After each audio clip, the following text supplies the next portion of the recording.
Elegance. Feminine name. Quality characterized by a gracefulness made of harmony, lightness, and ease of movement. Juan Roman Riquelme has made a name for himself in the demanding world of Argentinian football with his hooks and accurate passes. In his uneven career, despite his distinctive style and extraordinary talent, his unconditional love and boundless loyalty to his club Boca Juniors made him a god in Buenos Aires among Zenici's fans. Propelled to be the greatest player in the history of the club in the hearts of the fans ahead of a certain Diego Armando Maradona, he represents the end of an era in football. Focused on a love story like few others, the legend of the Ultimo Diez Riquelme and his passionate relationship with Boca Juniors. Subscribe to Megafoot, the best of football in video. After growing up in the provinces of Buenos Aires, Riquelme began his training as a top-level player at Argentinos. He made a name for himself at youth level and was part of a golden generation at the Paternal.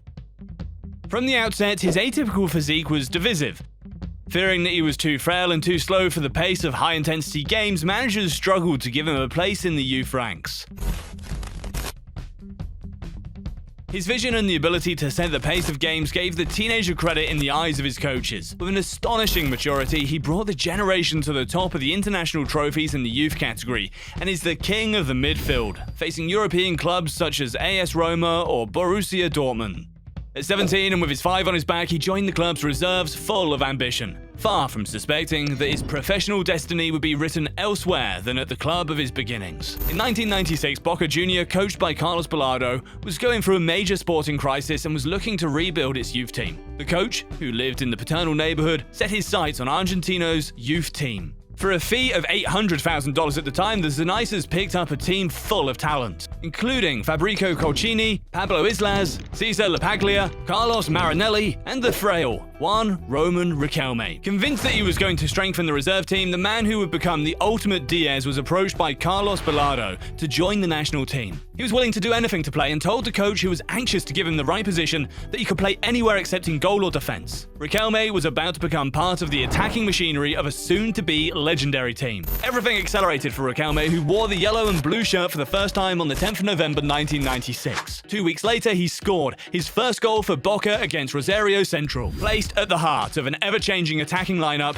with Guillermo Barros Schelotto, Martin Palermo, Diego Latour, and of course, Diego Maradona around him. Riquelme continues to grow in stature, with fans seduced by his elegant and effective moves to eliminate opponents. In 1997, La Boca continued to struggle offensively. Maradona, at the end of his career, was struggling to take the team to the top. Under Hector Vieira, Riquelme suffered, exiled to the left flank in the shadow of the god Maradona. But on the 25th of October 1997, at the Monumental, in the home of rivals River, the Boca players, trailing 1-0 at halftime, had to reverse the trend. Maradona's gesture was significant as he asked to be taken off under pressure from his teammates. To replace him, Hector Vieira chose the slender young number 20, Juan Roman Riquelme. The transfer of power was complete. Riquelme transcends the team in a successful second half and walked all over the River's midfield. A few days later, Maradona called time on his career and left the Diez's place vacant for anyone who had the talent. Riquelme is not a physical monster, but the number 10 will fit him like a glove. In '98, under the guidance of Carlos Bianchi, who had just arrived at the club, Boca regained its allure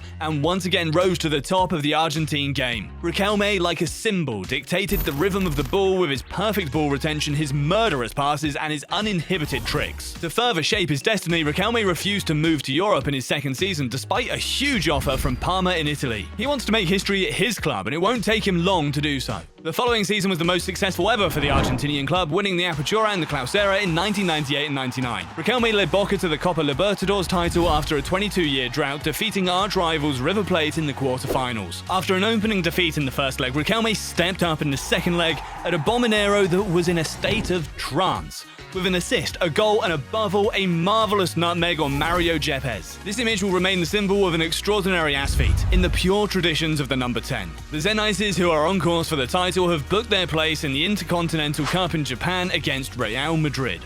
Once again, Riquelme took advantage of the opportunity to write his legend, giving a football lesson to Vincent Del Bosque's 11 and his Figo, Guti and Raul, a 2-1 victory.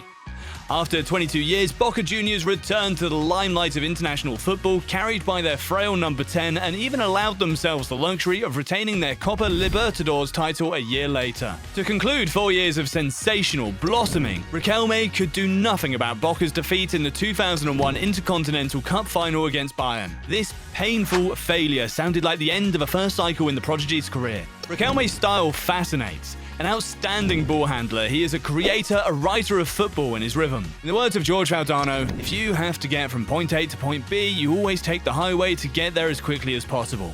Not Riquelme. He will choose the winding mountain road that takes 6 hours but fills your eyes with images of wonderful landscapes. Riquelme's career fits this amazing metaphor. Indeed, Riquelme's road will not be a classic ascent of a South American player exiled to conquer Europe. No. For Riquelme, there will only be successive stages on a circular highway leading from the Bombonero to the Bombonero. After a move to Barcelona and a failed spell under Louis van Gaal, Riquelme returned to Villarreal for 3 full seasons. However, after a Champions League semi-final against Arsenal and a missed penalty in the dying moments, hopes of Riquelme becoming a European legend were extinguished. His place seemed to be nowhere else but in Buenos Aires and on the Argentinian grasslands. He returned to Boca in 2007 on a short loan. Mauricio Mastri's bold bet to bring the legend back to Boca was a success. Back in the Libertadores, 6 years after Boca's last continental title, Riquelme became the catalyst for a team that was on the rise.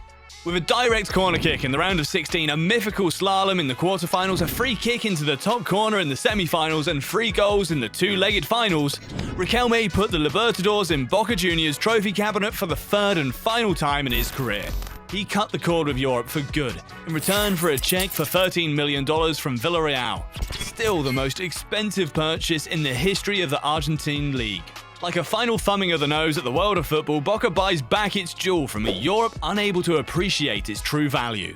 In 2008, the fans named him the greatest player in the club's history, an astonishing achievement for the man who was struggling to shine alongside the idol Maradona at the time.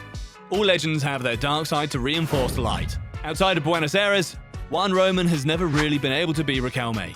In the national team, successfully shunned by Bielsa, then replaced for no reason in the quarter-final of the 2010 World Cup before being snubbed by a resentful Maradona, he could only offer the Albiceleste an Olympic gold medal in 2008. After a painful European experience, Riquelme ended his career as he had begun it. He came full circle in the 2nd division with the Argentinos after 2 more league titles with Boca in 2008 and 2011, bringing his total number of trophies to 9 in 388 games for the Zeneices, with 92 goals and 140 assists. The mark he will leave on the history of football is singular. A champion faithful to his colours, in love with the game and nothing but the game, capable of compensating for his physical weaknesses by a perpetual control of the ball.